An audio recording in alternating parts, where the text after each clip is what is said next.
Hola, muy buenas tardes. Gracias a todos por venir y compartir con nosotros esta tarde tan fría de martes. Y que invitaría también a ser conscientes y a tratar de que muchos más lo fueran, y que además habría que aprovechar esa pulsión política de cambio que parece que vivimos. ¿Es posible y compatible el crecimiento económico con la sostenibilidad? ¿Crecimiento o decrecimiento? ¿Qué es eso del decrecimiento? ¿Cómo generamos empleo en este contexto y cuáles son las claves para construir una economía sostenible, sí, pero próspera también, que haga mejor la vida de las personas? Yo no voy a utilizar más tiempo porque digo que vengo a aprender y tenemos muy poco tiempo, está tasado, es hora y media, y por lo tanto habrá que aprovecharlo con quienes de verdad les van a aportar conceptos, ideas y alternativas a la situación.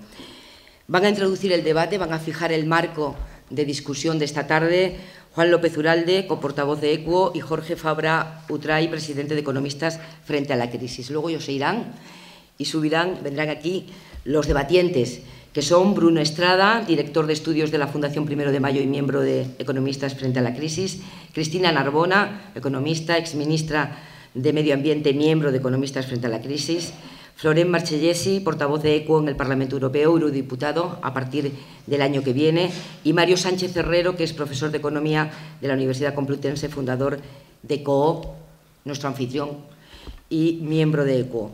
Economistas Frente a la Crisis es muy plural. En Economistas Frente a la Crisis hay miembros de diferentes partidos políticos, la mayoría no militan en ningún partido político, pero naturalmente no son neutrales, no son indiferentes y tienen diferentes inclinaciones por las diferentes opciones políticas que se presentan en el país. Pero hay algo que nos une, una sintonía que es la argamasa de Economistas Frente a la Crisis, y es bien sencilla. Hemos estudiado los mismos libros. Y al estudiar en los mismos libros coincidimos en los diagnósticos sobre la situación económica y coincidimos en las propuestas para salir de esta crisis. Y nuestro objetivo es así de sencillo. Queremos influir desde la economía en la política para que las posiciones progresistas, cuando recurren a argumentos económicos en sus programas, lo hagan con el máximo rigor y con la máxima solvencia. Naturalmente no tenemos la pretensión de enseñar nada a nadie, queremos influir a través del debate. Y además he de decir que en ese debate, los primeros que estamos aprendiendo y que estamos introduciendo rigor en nuestras propias posiciones, somos economistas frente a la crisis, porque en el debate se aprende. Es verdaderamente tremendo, y esto nos desespera, observar que en la izquierda española, en los segmentos progresistas de la izquierda española, de diferencias de matiz hacemos fosos insalvables. Y esto es el resultado que produce el que hemos vivido durante estos últimos años, también el que se vive en Europa. Y desde Economistas Frente a la Crisis queremos establecer las líneas comunes esenciales por encima de los matices de un programa común de la izquierda, porque esto nos permitirá contribuir, aunque sea una mica, porque no somos nada, pero ya sería demasiado, a establecer líneas rojas a la derecha frente al pensamiento neoliberal que ha invadido la política española y que ha invadido también a parte de la izquierda, y líneas rojas a la izquierda frente a las actitudes de exclusión. De alguna forma, me parece que es indispensable que todos hagamos un esfuerzo por contribuir a limar aristas, porque habrá un momento preelectoral, pero habrá un momento postelectoral, y será insoportable que la izquierda siga gobernando, que la derecha siga gobernando en este país y en esta ciudad. Voy a intentar ser muy rápido y explicar cómo hemos llegado a esta reunión, a este debate. Estando en Twitter se está por casualidad, cuando uno enciende el ordenador y abre su cuenta, me encontré con un tuit de Florent Marchellesi, que decía: Reactivar la economía con más Producto Interior Bruto es pan para hoy y hambre para mañana. Y yo contesté, identificar crecimiento del Producto Interior Bruto con consumo de recursos naturales es inexacto. Y continué, el PIB no es un conjunto de bienes materiales, su mayor porcentaje son servicios. Florence Marsellesi contestó, las sociedades de servicios son las de mayor huella ecológica en el planeta, pero no por sus servicios, sino porque son las sociedades de mayor renta per cápita, contesté.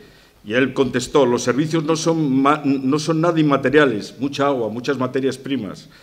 Y continuó, y para funcionar necesitan agrosector e industria altamente productivista. Continuó, y sobre la relación Producto Interior Bruto-energía, aquí lo explico, y colgaba un link. Y, naturalmente, yo lo leí y contesté, leído, no estamos en desacuerdo, simplemente yo soy más pesimista.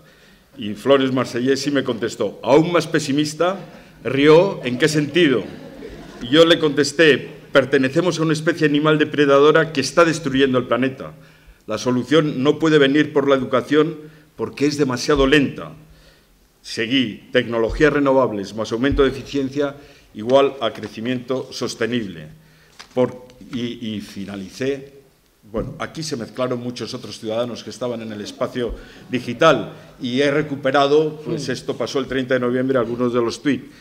Y entonces dije, ¿por qué no unas jornadas abiertas de debate entre ECO y EFC y Economistas frente a la crisis? Intervino un ciudadano que se llama Juan Castro Gil, que algunos le conocéis, y dijo, excelente combinación. Y intervino otro ciudadano que también conocéis, que se llama Juancho López Uralde, y dijo, recogemos el guante. Y Florence dijo, estupenda idea, sería un gusto. Finalmente otra ciudadana dijo, oye, mira tú qué productivo este tuit. ¡Qué bien! Yo me apunto. Y terminó otro ciudadano que se llama Luciano Ferrer, que dijo, compartan el vídeo luego para los que estamos lejos. Y efectivamente Alba del Campo se va a encargar de que esto se esté viendo más allá de este acogedor recinto de Savia Solar. Bueno, para empezar el debate de manera provocadora y casi leyendo, porque hay que ser muy rápido y conciso, mi tesis. El crecimiento económico es inevitable. Un crecimiento que podemos medir por el Producto Interior Bruto o por cualquier otro indicador que sea capaz de afinar con mayor capacidad, medir con mayor fineza el bienestar social. Y digo que el crecimiento económico es inevitable porque una de las características de nuestra especie Homo sapiens, de nuestra especie animal, que compartimos con muchas otras especies animales, es nuestro instinto depredador del medio natural que nos da sustento. Pero esa característica nosotros la unimos a otra que no compartimos con ningún otro animal, y es nuestra capacidad de innovación tecnológica que nos ha permitido hasta ahora depredar a gran escala el medio natural, rompiendo los equilibrios básicos del ecosistema.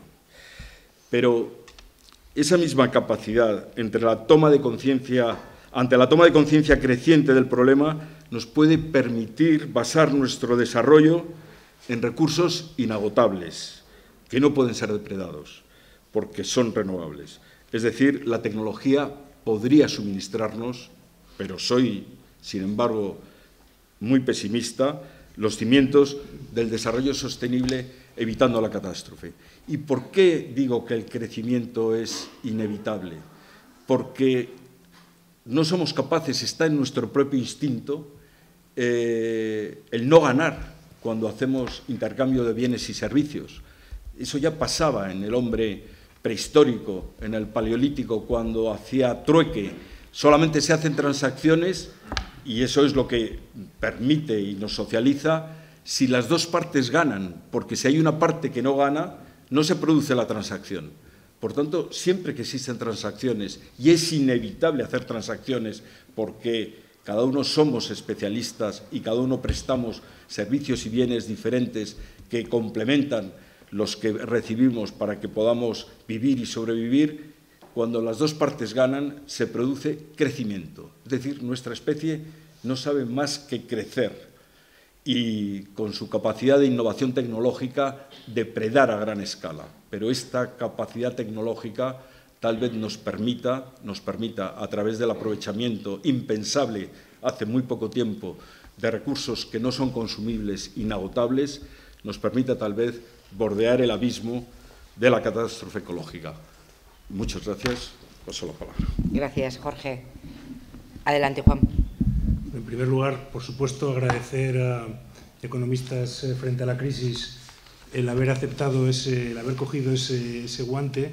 Este debate es muy importante para ECUO, pero yo quiero empezar reconociendo a Economistas frente a la crisis el haber sido el primer colectivo de economistas que realmente plantó cara a las políticas de austeridad que venimos sufriendo con tanta intensidad en los últimos años. Y en ese sentido, yo creo que el papel que habéis jugado es un papel destacable y que hay que reconocer. Quiero agradecer también a ECO y a Xavier Solar su generosidad siempre por abrirnos sus puertas y realmente, bueno, pues pediros disculpas porque se nos ha quedado pequeño el espacio, y es bueno que sepáis que en este espacio hace solamente 2 horas hemos tenido una rueda de prensa para la creación de un espacio de confluencia para la Comunidad de Madrid. Es decir, el aire que respiramos está intensamente lleno de confluencia política para ese cambio tan necesario y por el que estamos trabajando con tanta intensidad y que esperamos que llegue en este año 2015, ¿no? Recogiendo lo que decía Pepa, yo creo que nosotros de lo que venimos a debatir es de algo muy sencillo. Venimos a debatir del agua que bebemos, el aire que respiramos, la comida, de dónde viene la comida. Es decir, eso es lo que los ecologistas estamos planteando. Y en este momento de las 3 crisis, de la crisis económica, la crisis política y la crisis ecológica, hay una gran ignorada, que es esa crisis ecológica que está ahí y que está afectando a esas cuestiones tan importantes para nuestra salud, para la de nuestros hijos, para nuestro futuro. Eso no está en el debate, no está en los medios, no está en el debate político. Y realmente nosotros en España venimos de las consecuencias de un modelo productivo, estamos viviendo las consecuencias de un modelo de producción que hemos llamado el modelo del ladrillo, que nos está dejando en unas condiciones miserables. En este momento España está entre los países con mayor índice de desigualdades en la Unión Europea. Tenemos unos datos de pobreza que son escalofriantes. 13 millones de españoles en riesgo de pobreza y exclusión. 1,7 millones de hogares en los que no entra absolutamente ningún salario. Unos índices de desempleo juvenil de más del 50%. Es decir, estamos viviendo las consecuencias de un modelo desastroso.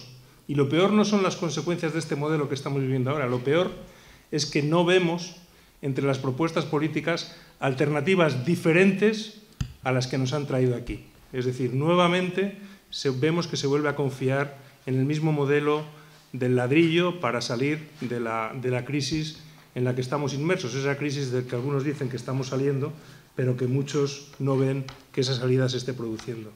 Precisamente en estos días, un país cercano a nosotros, Grecia, cercano geográficamente y cercano en el corazón, que ha sufrido como ninguno las consecuencias devastadoras de esta crisis, está luchando porque la política se haga paso entre los intereses económicos de los banqueros. Y nosotros queremos en este debate también, de alguna manera, mostrar nuestra solidaridad por esa necesidad, porque sea la política la que dictamine el futuro de Europa y no los intereses financieros. Y en ese sentido aprovecho para condenar las palabras y la postura del gobierno español posicionándose de manera miserable al lado de los intereses financieros frente a los intereses de la gente. Creo que este momento es un buen momento también para decirlo. Pero en definitiva, este es un debate, y con esto termino, este es un debate muy importante para ECUO y para el ecologismo político en nuestro país, porque es el debate de la mayoría de edad de la ecología política. Es el debate por el cual el cuestionamiento del PIB como indicador, como ya se ha dicho, asociado a la generación de empleo, que sigue siendo un tópico que se utiliza de manera sistemática, ese debate ya está aquí, ya tiene que estar aquí, porque no es cierto que el crecimiento del PIB vaya asociado a mayor generación de empleo. Y una de las consecuencias, además, que tenemos es que ya ni siquiera tener un empleo te garantiza salir de la pobreza. Por lo tanto, ese debate tiene que producirse y, en definitiva, nosotros lo que estamos planteando y lo que vamos a plantear en este debate, y como dice el propio título de esta conferencia, es un modelo de transición hacia esa economía ecológica que necesitamos para salir de las tres crisis: la crisis social, la crisis económica y la crisis ecológica. Muchas gracias. Primera pregunta: ¿es posible y compatible el crecimiento económico con la sostenibilidad? ¿Crecimiento o decrecimiento? Y tiene la palabra, en primer lugar, Florent Marchellesi. Gracias, Pepa. Bueno, en 3 minutos, para resumir y explicar esta pregunta de crecimiento, yo voy a hacer titulares al final. Además, como veo que estamos en un momento político donde a la gente le gusta el titulares, vamos a titulares. Primero, ¿qué es el crecimiento? Para que nos entendamos, es basar el bienestar de las personas en 2 cosas. Primero, en el aumento continuo de las cantidades producidas y consumidas, sean bienes o servicios, y se mide a través del PIB, del Producto Interno Bruto. Segundo, aumento continuo de la productividad. El problema es que este planteamiento tiene problemas insalvables, por 5 razones. Primero, por mucho que lo hayan intentado los economistas durante 30 años, el Producto Interno Bruto es incapaz de tener en cuenta la finitud del planeta. Es decir, por ejemplo, que un chapapote puede hacer crecer el PIB. Segundo, el PIB ahora mismo, por mucho que queramos también, no hemos conseguido tener una economía que al mismo tiempo crezca y consiga bajar al mismo tiempo su consumo de energía, su consumo material y sus emisiones de CO2 a un nivel por debajo de lo que dicen los científicos. No hay ninguna prueba, ni científica ni empírica, de que este desacoplamiento sea posible. Y la tecnología aquí no nos salvará. Tercero, por encima de $15.000 por habitante, no existe ninguna correlación entre aumento del PIB y aumento de bienestar. Que alguien nos diga ahora mismo que si sube el PIB en España, sube el bienestar, os está mintiendo. Cuarta razón, seguimos. El crecimiento no va a volver. Que guste o no, se ha acabado la era del crecimiento alto. Estamos entrando en una era del crecimiento bajo, nulo o negativo. Eso lo dicen la decadencia estructural de las tasas de crecimiento de hace 50 años. Quinta razón, los aumentos de productividad de la era industrial son en gran parte nocivos para la sostenibilidad. Son nocivos para la sostenibilidad los aumentos de productividad. Entonces, cuando estamos viendo estas 5 razones insalvables, tenemos que plantear otro modelo. Y este otro modelo que dice, primero, abandonar este dogma de fe del crecimiento, abandonarlo. El crecimiento ahora mismo no es la solución, es parte del problema. Segundo, significa pasar de pensar en el aumento continuo de la producción de los bienes y servicios a partir de las necesidades de las personas. Y esto, hacerlo compatible siempre con los límites ecológicos del planeta. Tercero, supone abandonar también los aumentos de productividad como dogma y pasar a los aumentos de sostenibilidad y de calidad. Es decir, con este nuevo paradigma vamos a ir a un paradigma donde que crezca o no la economía es totalmente secundario. Da igual que crezca o decrezca el PIB. Lo que importa ahora mismo es que la economía pueda cubrir las necesidades de las personas dentro de los límites del planeta. El crecimiento tiene que ser desplazado por una idea de progreso duradero, de progreso justo, que permita satisfacer las necesidades y no tanto la demanda, porque en estos momentos una parte del crecimiento económico tiene que ver no con satisfacer necesidades reales, sino con satisfacer demandas que en muchos casos van asociadas a despilfarro. Pondré un ejemplo muy claro. ¿Existe un problema de hambre en el mundo? ¿Por qué existe? ¿Porque no producimos suficientes alimentos? No, porque no tenemos una dieta adecuada.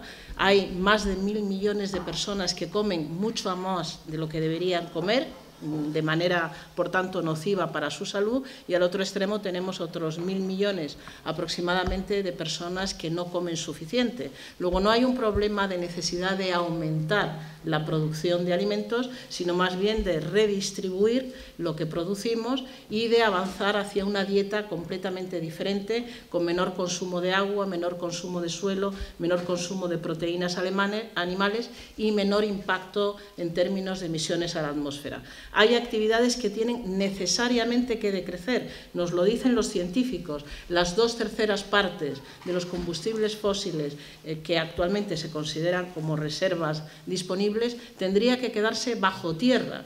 No debería explotarse en los próximos años si no queremos que la temperatura del planeta supere ese límite de los 2 grados centígrados que haría completamente inviable la vida en el planeta. Cuando se contrapone economía y ecología, se ignora que no hay economía si no hay ecología. La economía solo se desarrolla sobre una base física en la que el progreso de los últimos años, sobre todo en el mundo occidental, ha llevado a el agotamiento de recursos naturales y también ha llevado al límite lo que son los equilibrios de los ecosistemas. No hay economía si no hay ecología, por tanto hay que cambiar completamente nuestra mirada hacia la actividad económica y hacia el paradigma económico. No nos sirve el crecimiento del PIB para medir el progreso de las sociedades, el bienestar, la justicia social y las condiciones ecológicas que permiten la vida en el planeta. Yo lo que quería proponer es que le diéramos una última utilidad al concepto de Producto Interior Bruto antes de jubilarlo. Y voy a hablar de las 3 formas de medir el Producto Interior Bruto. Es una clase de economía básica que yo creo que es pertinente en este momento. El PIB se puede medir como el número de unidades producidas, es decir, por el lado de la producción, y suma lo mismo que las otras 2 formas de medir el Producto Interior Bruto, que es por el lado de la demanda, del consumo e inversión, y también por el lado de las rentas, cómo se redistribuye el resultado de la producción entre los propietarios de los factores productivos. Yo creo que ya he conseguido que os aburráis mucho. Pero viene a cuento, porque de lo que quiero hablaros es de que una buena parte del paradigma en el que estamos instalados consiste en que la única definición de Producto Interior Bruto relevante es la que tiene que ver con la producción. Lo importante es que haya más unidades de producto, de bienes y servicios, y de esa manera pues medimos el grado de satisfacción del desempeño de una economía. Y sin embargo, hemos perdido de vista el hecho de que lo que primero va antes, y lo primero que va son las necesidades humanas.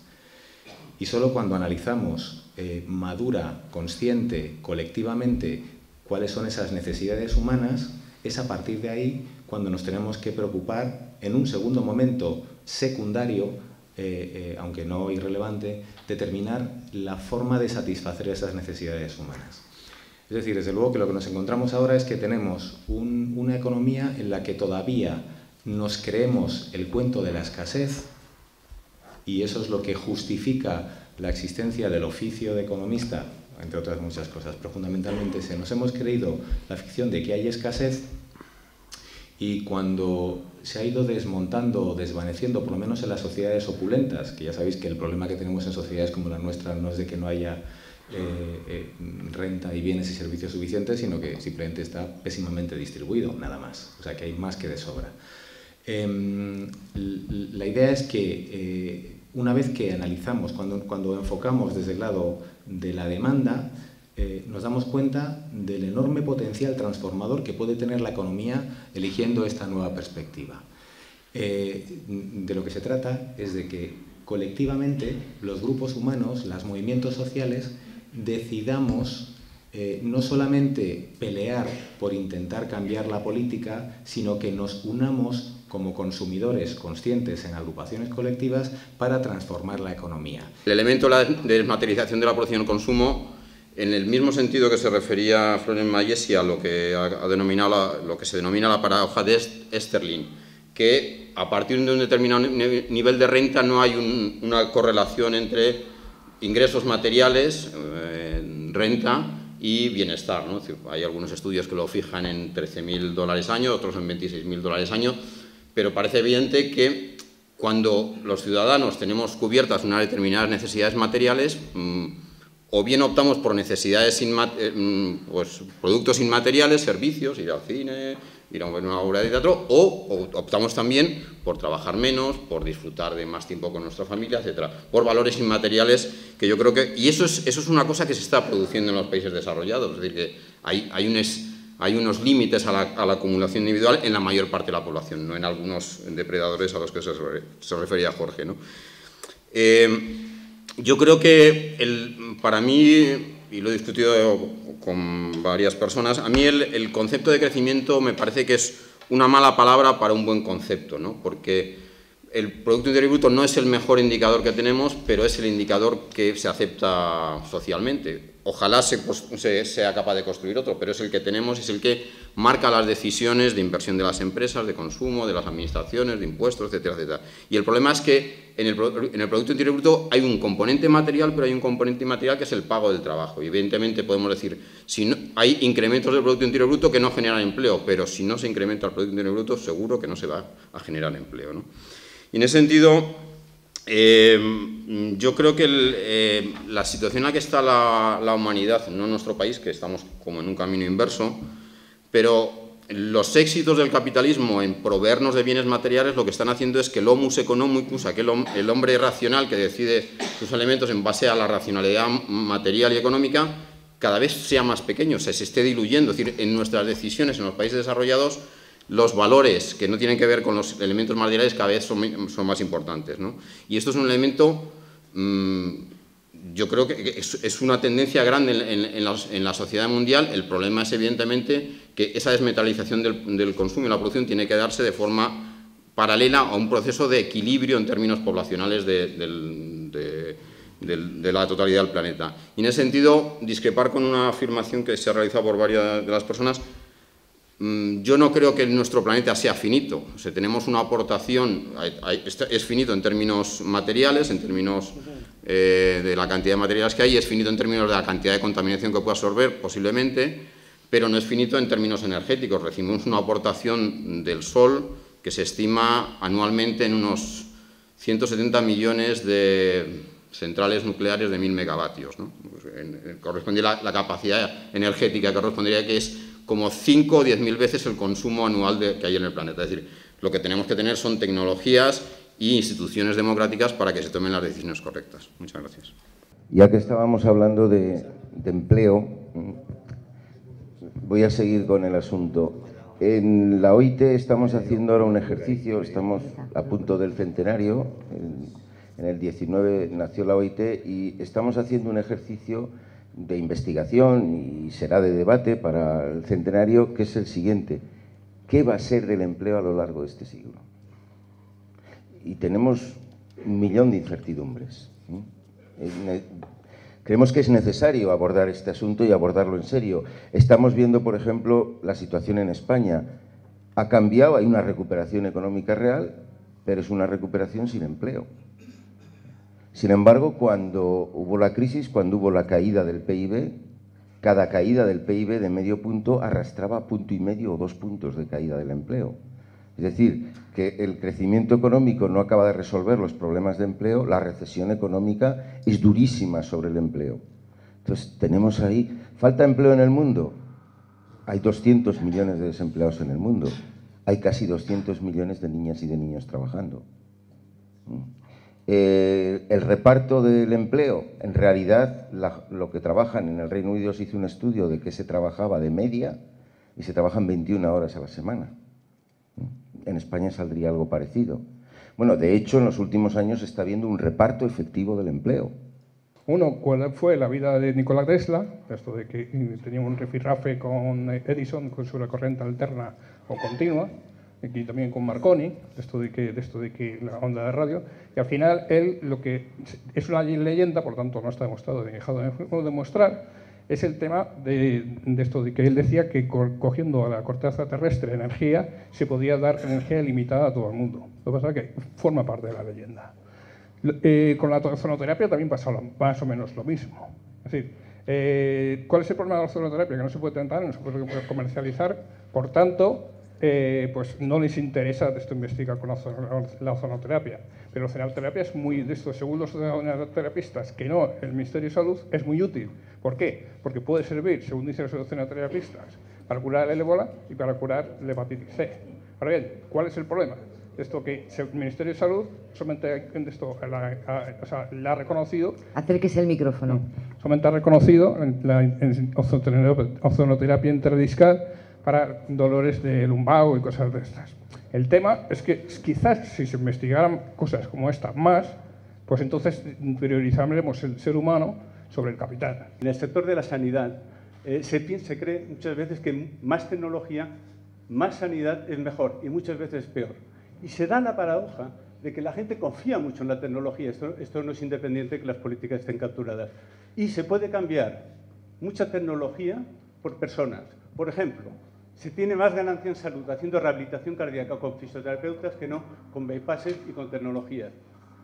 Se pueden sustituir ansiolíticos por psicólogos comunitarios.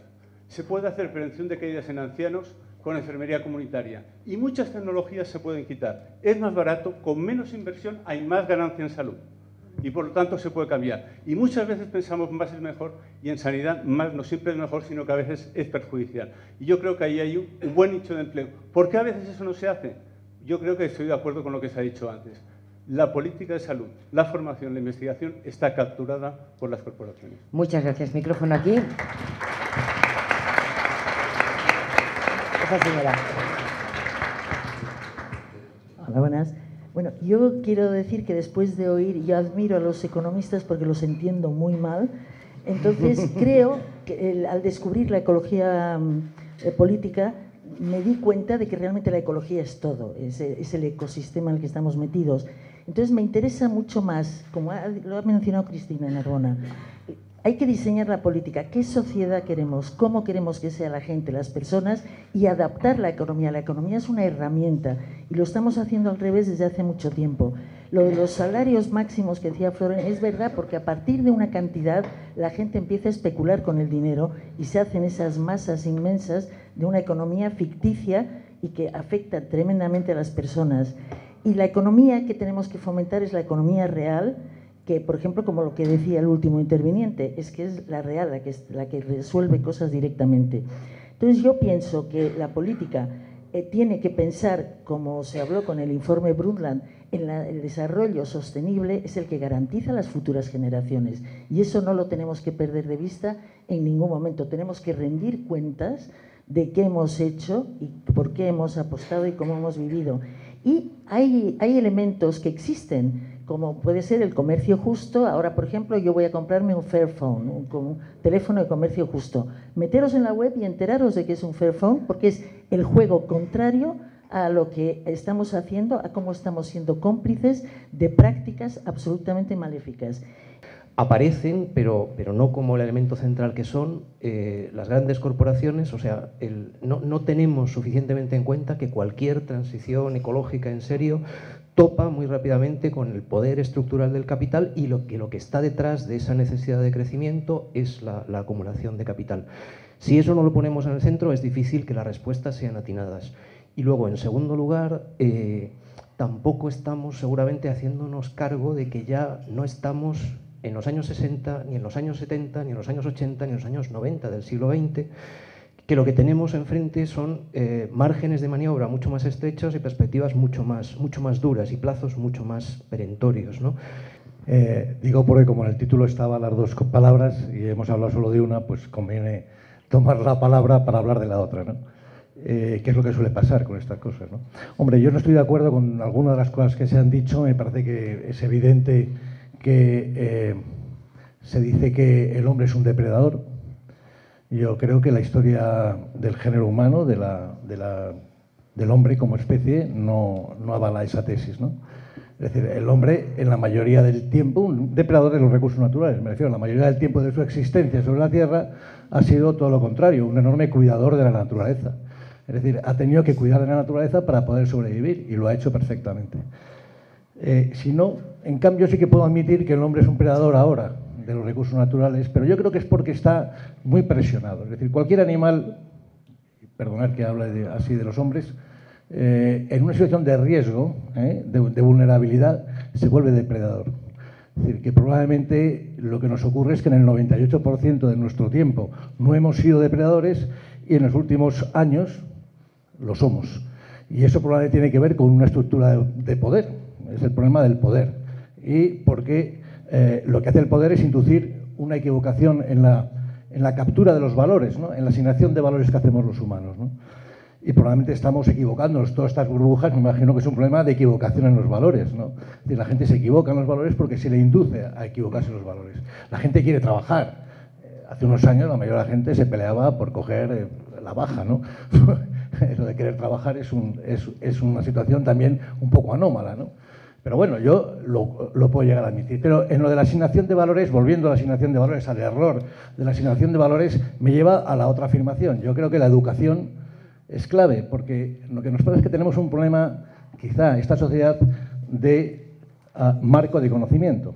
Es decir, se nos induce un marco de conocimiento que nos lleva a estar presionados y eso nos lleva a ser depredadores y que todo el mundo sea muy malote, muy malote. Pero realmente no es así.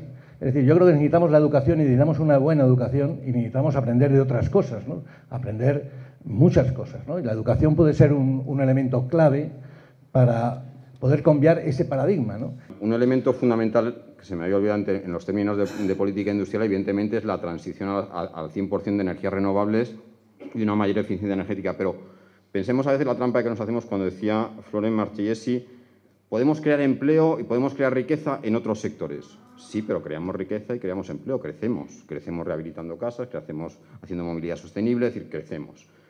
Decrecemos otras cosas, pero eso pasa en la humanidad, es un tránsito continuo. Es decir, bien, hay actividades que desarrollamos y otras que dejamos atrás. Pero incluso esos datos que ha manejado Florent Marchesi, que yo he participado en algunos estudios, que en aquel momento mi jefe era Manuel Ogari, para esos estudios sobre rehabilitación energética, movilidad sostenible y energías renovables, son cálculos potenciales de lo que podía crearse si hubiera demanda. El problema es que tiene que haber demanda. El TTIP, por ejemplo, es un buen ejemplo de un tratado de libre comercio entre Europa y Estados Unidos, justamente que pone todo el poder en las multinacionales, que pone todo el poder en las corporaciones, que sean oligopolios energéticos, oligopolios de salud, oligopolios agroalimentarios, y que al final lo que buscan justamente es esto, es fomentar el comercio y el crecimiento de por sí, diciendo que quizás, al final, por este efecto goteo, quizás haya empleo, cuando estamos viendo, a través de los últimos estudios, exactamente al revés. El TTIP va a destruir empleo a punta pala, 600.000 empleos en Europa. Por tanto, yo creo que una lucha que tenemos muy concreta para cambiar de paradigma, para cambiar de forma de pensar también, es decir, el TTIP representa un modelo caducado del siglo XX, de crecimiento infinito en planeta finito. Ahora mismo tenemos que pararlo y tenemos que poner alternativas hacia una sociedad post-crecimiento. Y el TTIP está en el medio de esta cuestión. Yo lo tengo claro. Digamos que lo que hemos visto hasta ahora son dos modelos enfrentados que juegan al ping-pong y que uno representa a la derecha y otro representa a la izquierda.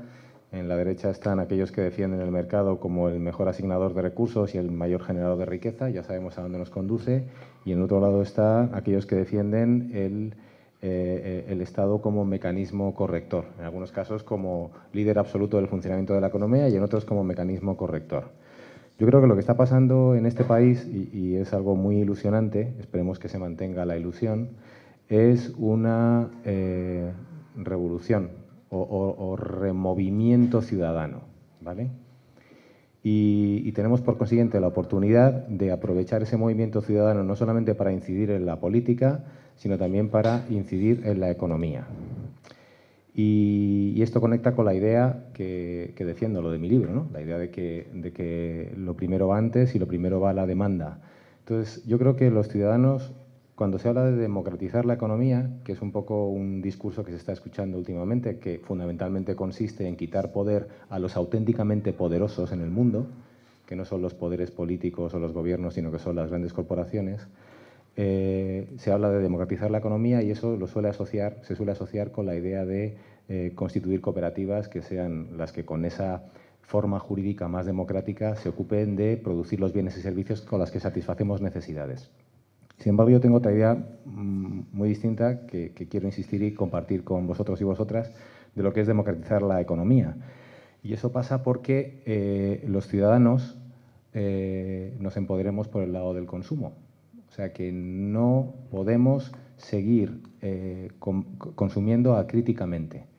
Y no se trata de una decisión individual de cada uno de nosotros que de verdad, lo mismo que la tarde del sábado decidimos qué botas o qué zapatos nos queremos comprar, la tarde del domingo lo que decidimos es qué consumo responsable, es decir, con qué cooperativa de consumo energético vamos a comprar la electricidad. No es eso, no se trata de eso, sino se trata de que los ciudadanos, que formamos parte de muchos y diversos movimientos sociales, cada uno de esos movimientos sociales, partidos políticos, asociaciones, sea también un nodo de consumo colectivo responsable. Y detrás de eso, es decir, digamos que todo lo demás vendrá por añadidura, o al menos esa es mi visión, que sea un modelo sostenible desde el punto de vista de uso de los recursos medioambientalmente y que también sea sostenible desde el punto de vista social. No puede ser que el señor Sánchez Galán gane 42.000 euros al día. Eso no puede pasar. No puede pasar. Este mundo está podrido si hay una persona que gana 42.000 euros al día. Para mí lo fundamental es que las decisiones sobre los temas económicos no las tomen los propietarios, que es quienes los toman ahora, que los accionistas, sino que lo tome el conjunto de la sociedad. Eso nos obliga a actuar en dos niveles. Un nivel a través de los estados democráticos. Evidentemente las decisiones de los estados tienen que ser democráticas. Tenemos ejemplos en el pasado de estados no democráticos que tomaron decisiones en supuestos bienes comunes que no eran tales bienes comunes, ¿no? Planteándolo incluso los mercados en tres niveles de mercado muy diferentes que a veces en la reflexión económica no tenemos en cuenta. Hay un mercado de capitales, hay un mercado de trabajo, hay un mercado de bienes y servicios. La intervención del Estado democrático tiene que ser muy importante en el mercado de capitales y en el mercado de trabajo. En el mercado de capitales para considerar la estabilidad macroeconómica como un bien público que hay que sostener y que hay que salvaguardar y que no haya crisis cíclicas. En términos del mercado de trabajo, evidentemente, por la consideración ética de que los seres humanos no podemos ser considerados como mercancías, ¿no? Y en el espacio del mercado de bienes y servicios, yo creo que la intervención del Estado debe limitarse a elementos regulatorios y fiscales que eliminen los costes medioambientales, los costes externos medioambientales que se generan y otros costes externos medioambientales, que luche contra los oligopolios, que luche contra los monopolios naturales, pero además introducir otro elemento al que se refería el hombre de negro, Jorge Richman, sobre el tema del capital. Claro, y yo aquí no he hecho un ejercicio intelectual de a ver qué se me ocurría, sino me he ido a la experiencia que yo considero más importante que se ha ocurrido en los países desarrollados sobre participación de los trabajadores en el capital de las empresas, que es la experiencia que se desarrolló en Suecia del año 85 al año 91. En el año 85, a través de la presión de los sindicatos suecos, el Partido Socialdemócrata sueco aprobó la ley de fondos de asalariados. Los fondos de asalariados suponían una cierta modelación de los salarios más altos de los trabajadores más cualificados a cambio de que se generaba capital en la empresa que se repartía a los trabajadores y se gestionaba colectivamente. O sea, eran los propios trabajadores, a través de su moderación salarial solidaria, los que iban acumulando una bolsa de capital de la empresa. En los 7 años que duró esta ley, el valor de los fondos asalariados sobre el total del valor de las empresas suecas en bolsa era el 7%, 2.000 millones de euros. Es decir, en un proceso exponencial. En esos 7 años, como decía, el desempleo de Suecia pasó del 3,7% al 1,9% y el PIB per cápita, comparado con el de Estados Unidos, pasó del 77% a 121%. Es decir, que se generó riqueza porque se reinvirtieron los beneficios de forma productiva, ¿no? Esto es un elemento que a mí me parece básico, es decir, que si cambiamos el paradigma de que quienes son propietarios de las empresas no son inversores especulativos, sino son aquellos que están interesados en que la empresa continúe, en que la empresa no contamine, en que la empresa tenga buenos empleos, en que la empresa invierta tecnológicamente, evidentemente hemos cambiado el funcionamiento de las empresas.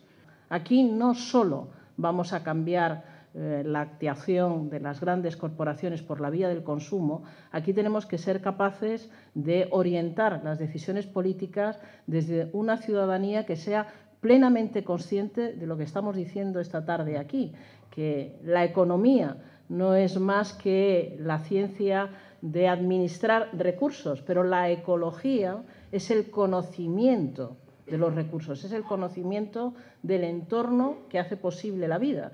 y ambas cosas tienen que verse de una forma integrada y de forma urgente, porque efectivamente el tiempo está corriendo y tenemos ya varios de esos límites planetarios que hemos sobrepasado.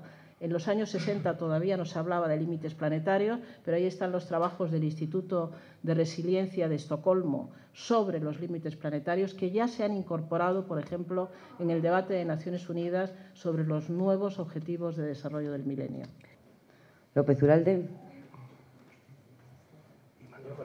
Voy a pasar del paradigma a la paradoja. Y es que, a pesar de que somos la primera generación que sabemos lo que está pasando, también somos una generación que no queremos saber nada de lo que está pasando. La última encuesta del CIS, de hace solamente unas semanas, a la pregunta sobre cuáles son los problemas que a usted más le interesa, la respuesta, los problemas del medio ambiente, tenía 0 entre las 3 primeras respuestas entre los españoles. Entonces, tenemos un reto, porque hay algo que tienen en común las 5 personas que estáis en la mesa, y es que desde distintos puntos de vista, pero todos asumís que estamos ante una crisis ecológica de grandes dimensiones. Y seguramente mucha gente fuera lo asume, pero sin embargo no se quiere afrontar desde la política, y los partidos, los nuevos y los viejos, renuncian a luchar contra esta mala noticia, porque como es una mala noticia, no es atractiva, no atrae votos, no atrae a la ciudadanía. Y por lo tanto, ¿cómo hacemos que esta generación que sabe lo que está pasando no solo lo sepa, sino se responsabilice y se mueva para el cambio? Ese para mí es la gran cuestión. Me ha llamado la atención que hemos abierto el debate, lo ha abierto Jorge Fabra, con una palabra clave, a mi entender, y es rigor. Porque cuando las fuerzas alternativas políticas o movimientos sociales intentan cuestionar la economía, el modelo de producción y de consumo, lo primero que oímos es utopía, no tiene base científica. Y no, aquí hemos oído hoy que hay propuestas estudiadas, contrastadas, con cierto rigor, y que eso es una buena noticia. Porque si nos hemos creído la confluencia política, que eso quiere decir que podemos transformar la política desde la ciudadanía, ahora nos falta creer que podemos transformar la economía también. Cuando hemos hablado de crecimiento o de crecimiento, hemos hablado de qué es la economía, ¿no? Nos decía Florent Marcellesi que la economía, la función que debería tener es cubrir las necesidades básicas de las personas respetando los límites del planeta. Y de necesidades ha vuelto a hablar Cristina Narbona cuando decía que la economía tiene que cubrir las necesidades, no cubrir una demanda que está basada en el despilfarro y muchas veces además en una demanda ficticia creada por grandes corporaciones o por los intereses económicos que no se basan en las necesidades reales, en el buen vivir de las personas, lo que las personas necesitan para su desarrollo personal lo primero y social después. Mario Sánchez Cerrero ha hablado del papel transformador de la economía, pero es que el problema es que no nos dejan transformar la economía, ¿no? Parece que es tabú hablar de transformar la economía y que cualquier proposición de o criticar las medidas de austeridad o criticar el paradigma del crecimiento, de la productividad, es algo imposible, ¿no? Y yo me pregunto, si somos capaces de mandar un cohete a la Luna, ¿no vamos a ser capaces como sociedad de cambiar las leyes de la economía que ha sido creado por nosotros mismos? Bruno Estrada hacía hincapié en que con la tecnología y el conocimiento desde las instituciones podemos seleccionar y podemos dirigir el crecimiento hacia un tipo de crecimiento mucho más deseable de lo que lo estamos haciendo hoy en día. Cuando hemos hablado de empleo, lo primero que me ha llamado la atención es que no hemos hablado de empleo, se ha empezado a hablar de economía financiera. Hemos hablado de deuda, de liquidez, de productividad. Hemos tardado aún un rato en hablar de empleo. Y es que la principal fuente de redistribución de la riqueza que tiene nuestro sistema, que es el empleo, no depende de la economía productiva, sino de la economía financiera especulativa, que eso no solo especula con los recursos básicos y las necesidades de las personas, energía, agua, alimentación, sino que especula además con el principal medio de vida que tienen las personas, que es el empleo. Y es que la transformación económica o la transformación del sistema obviamente tiene que crear empleo, pero lo ha dicho muy bien Cristina Narbona y Florent Marcellesi. Primero tiene que crear empleos dignos, saludables, que respeten el desarrollo social y profesional de las personas, que respeten las condiciones de salud y laborales que se merecen y sobre todo que aseguren un nivel de vida digno para las personas. Y además tenemos que crear empleos en otros sectores. ¿En qué sectores? En sectores que sean, no voy a decir respetuosos con el medio ambiente, sino que, aparte de cubrir las necesidades básicas de las personas, sean con criterios ambientales. Y aquí tenemos dos sectores claves para el capitalismo, como es la energía y la agricultura. Se ha hablado también en el tema del empleo sobre tecnología contra empleos físicos, cómo estamos abusando de la tecnología cuando muchas veces emplear a personas podría ser más rentable socialmente, ya no hablar económicamente, y del reparto del empleo que sigue siendo una cuestión controvertida. Cuando hablamos de la economía próspera, ¿no? ¿Qué entendemos, ¿no?, por economía próspera? Yo creo que al final aquí se han planteado dos ideas. Este modelo de producción y consumo que tenemos hoy en día, que está basado en un desarrollo de acumulación material, puede arreglarse, puede modificarse, puede parchearse, o realmente tenemos que ir hacia una transformación radical del sistema. En el caso de ir hacia una transformación radical del sistema, tendremos que pensar en una transición ecológica de la economía, que es lo que hemos venido a debatir hoy, ¿no? Florent lo ha resumido muy bien. Esta transición tendrá que llevar aparejada un reparto del trabajo y la riqueza, un cambio del modelo energético fundamental, una transición cultural y de mentalidad. Si no cambiamos lo que entendemos por bienestar y lo que necesitamos para vivir, no podremos cambiar la economía. Y sobre todo una democratización, ser conscientes de que las decisiones deben tomarse conjuntamente. Y esto ha salido también varias veces a lo largo del debate, y es el poder de la ciudadanía, la responsabilidad que como ciudadanos y ciudadanas tenemos para cambiar el modelo, tanto como consumidores, pero también como sujetos políticos, votando y siendo activistas en distintos movimientos, contestando, opinando, formándonos. Y aquí hablamos del poder de las corporaciones, que también ha salido varias veces. Está claro que la acumulación de poder que hoy en día tienen las grandes corporaciones solo puede lucharse con un fortalecimiento de nuestros sistemas democráticos. Y ahí es donde entramos la ciudadanía, como estamos haciendo en este momento político que estamos viviendo, queriendo retomar y siendo partícipes de retomar el control de nuestra política. Por último, deciros que he echado de menos mucho, y lo lamento profundamente, que en un debate de economía no se ha hablado de la economía de los cuidados. El trabajo no remunerado, porque sustentado principalmente por mujeres en todo el mundo, en el norte y en el sur, es una parte fundamental de la economía, y el día que las mujeres decidan no trabajar o cobrar por ese trabajo, eso llevaría al colapso del sistema. Y no lo estamos teniendo en cuenta. Y una transición ecológica de la economía tiene que tener en cuenta el trabajo invisibilizado de la mitad de la población mundial. Cada vez nosotros, en Economistas frente a la crisis, estamos más convencidos de que la cuestión medioambiental debe integrarse completamente en los debates económicos. No somos, por tanto, indiferentes, como la mayoría de los economistas, a las cuestiones medioambientales, en absoluto. Y ahora ya intentaré, no sé si sacar unas conclusiones, que eso me parece que es imposible y que queda por completo fuera de mis posibilidades, pero sí decir algunas cosas que a mí me parece que son interesantes desde la perspectiva de Economistas frente a la crisis respecto de este debate. Yo creo que nosotros, en esta aproximación que estamos haciendo a los temas medioambientales, creo que podemos interpretar fácilmente que hay tres tipos de razones fundamentales para cambiar desde el punto de vista medioambiental el modelo económico actual. En primer lugar, los límites naturales. En segundo lugar, el crecimiento económico y de la renta cada vez incrementa menos el bienestar. Eso parece que es otra evidencia. Y la tercera de las evidencias sería que aparece cada vez con más claridad la caída tendencial del crecimiento de la productividad.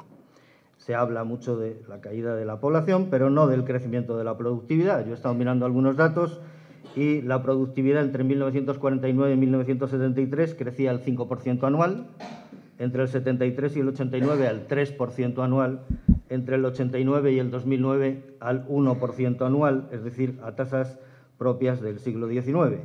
Todavía no están claras las razones, no hay una evidencia suficiente, no está suficientemente estudiado. Son las políticas neoliberales las que nos han llevado a ello, a la vista de la coincidencia de determinadas etapas y determinados periodos. Es un declive tendencial, es el aumento de la producción propia de la economía, de una economía de servicios, cuya productividad es difícilmente, muy difícilmente medible, como dice Stiglitz. Todo esto, todas estas cuestiones nos hacen pensar, porque al fin y al cabo nosotros, en Economistas frente a la crisis, estamos fundamentalmente para pensar.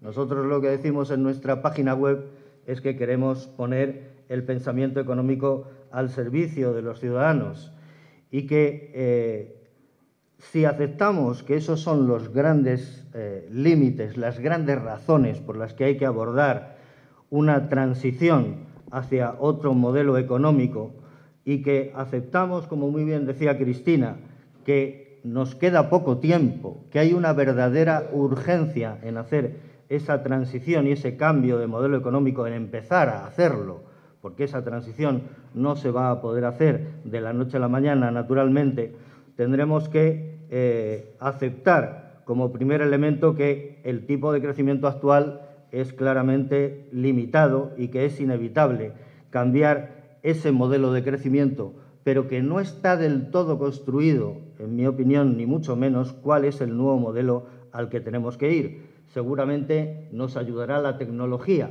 pero ya solo incorporar tecnologías, determinado tipo de tecnologías diferentes, nos entrañará graves problemas de enfrentamiento con grupos de interés, etcétera y tal, que no serán fáciles de resolver y que, por tanto, nos llevan seguramente a otros terrenos que no son solamente el económico. Y, en segundo lugar, el modelo de crecimiento debe cambiar también lo más rápidamente posible, puesto que estamos en esa situación de urgencia y de emergencia y estamos abocados al colapso ambiental y social. Pero eso nos lleva a la cuestión de cómo se hace ese cambio. Cómo se hace ese cambio y cómo se hace con la velocidad necesaria. Y la velocidad y el tiempo nos llevan a la cuestión inseparablemente de lo técnico y de lo político. Creo que, desde nuestro punto de vista, lo que podemos aportar es una reflexión, una mirada que incorpore los grandes aspectos económicos. Nosotros, en Economistas frente a la crisis, queremos, apoyamos, defendemos un cambio de modelo económico en otros órdenes, un cambio de política económica que cambie por completo el modelo de competitividad, que cambie la regulación de los mercados, que introduzca o recupere la redistribución de la renta, que introduzca otro modelo de gestión de las empresas, que cree un equilibrio global, un nuevo equilibrio global entre trabajo y capital, donde se recupere el papel de los servicios públicos, del estado de bienestar, de la participación de los trabajadores en la empresa, de la democracia económica, en definitiva, otro pacto y otro intercambio de legitimidad dentro del modelo económico como el que pervivió en los famosos 30 gloriosos. Pero también entendemos que el nuevo tiempo, las nuevas circunstancias ponen de manifiesto que necesitamos ir a una transición que incorpore nuevos componentes medioambientales mucho más distintos. Y eso requerirá un cambio y un esfuerzo intelectual para los economistas que estemos a favor de ello muy importante, porque eso, por lo que yo he entendido, significa cambiar las convenciones con las cuales funciona el sistema económico. Y cambiar las convenciones no es una cosa fácil. Hay que ver cómo se cambian convenciones económicas que han ordenado la economía, por lo menos la economía capitalista, y muchas veces mucho más allá de la economía capitalista, desde hace siglos. En primer lugar, necesitaremos una fuerte reducción de las desigualdades en las rentas y en el consumo, si queremos convencer, si queremos ser capaces de demostrar que es posible, digamos, un cambio económico, necesitaremos que haya seguramente menos consumo de bienes privados y un consumo más igualitario de bienes privados y, desde luego, mucho más consumo de bienes públicos, lo cual significa hacer ya un gran esfuerzo de reordenación económica en un proceso que no es nada fácil y que no se hace con el Boletín Oficial del Estado ni por decreto, y además un gran convencimiento de la sociedad y de los ciudadanos. Queremos producir menos bienes materiales y repartir mejor la renta y el consumo, y ya es bastante difícil, y no tenéis más que ver las discusiones y los debates alrededor de los impuestos, que no cambian el modelo económico, que están integrados, que son convenciones que no han existido siempre. Son convenciones económicas y convenciones sociales que nacieron, los impuestos redistributivos, nacieron a partir de impulsos de la sociedad. Evidentemente necesitamos esos impulsos de la sociedad y necesitamos actores políticos, pero también necesitamos aportar respuestas intelectuales. Cambiar las convenciones que organizan la economía y que determinan hoy en día el dinamismo y el crecimiento económico y la posibilidad de satisfacer, de continuar, de mantener la satisfacción de las necesidades sociales, necesita una puesta en cuestión de varias cuestiones con las que voy a terminar. Yo creo, al menos yo soy de la idea, de que hace ya tiempo que el mercado, en los países por lo menos de altos grados de desarrollo, no satisface las necesidades de la gente. Está lejos, una gran parte de la producción que proviene del mercado está lejos de satisfacer necesidades reales de la gente. Hace ya tiempo, por tanto, que los precios no asignan eficientemente los recursos en la economía, si tenemos en cuenta que los mercados no se están dirigiendo suficientemente a la satisfacción de las necesidades sociales.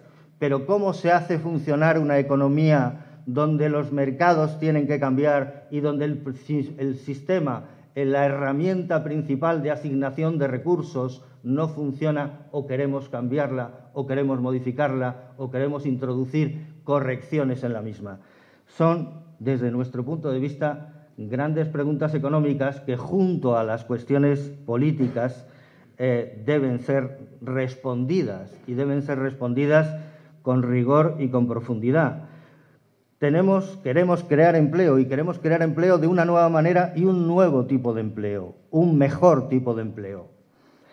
Para eso decimos, pues podemos acudir al reparto del empleo, y es verdad, pero eso hay que cambiar las convenciones del empleo.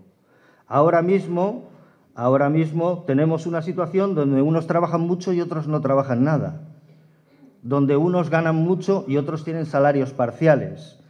Eso es así por unas convenciones que están en el mercado laboral, detrás de las cuales hay estructuras de poder que no se cambian de la noche a la mañana y que no pueden cambiar ni los sindicatos ni, desde luego, un grupo de economistas.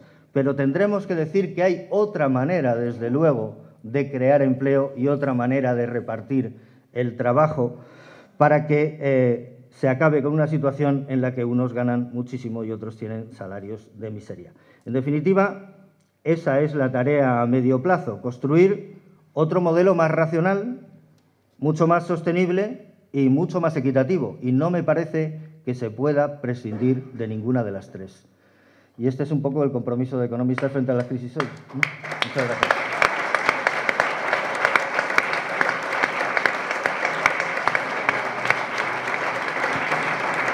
Bueno, yo poco más puedo añadir. Gracias a los que nos han seguido aquí, gracias a los que nos han seguido por internet, gracias a Economistas frente a la crisis y a ECUO por permitirme escuchar esta tarde. Me voy a invitar a una caña a Jorge Richman. Adiós.